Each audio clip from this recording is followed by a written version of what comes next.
একটা মানুষ তখনই সফল হতে পারে যখন তার মনের মধ্যে হিংসা, বিদ্বেষ, অহংকার, পার্শ্ব প্রতিক্রিয়া,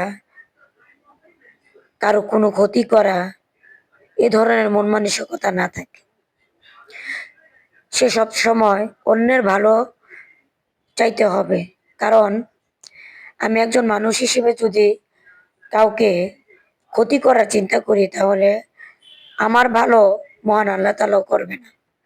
তাই সবসময় আমার মনটা থাকবে যে আমার মনের যে নিয়তটা সেটা সৎ থাকতে হবে।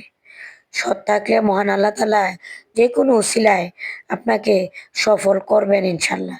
সবাই ভালো থাকবেন, সুস্থ থাকবেন। আল্লাহ হাফিজ।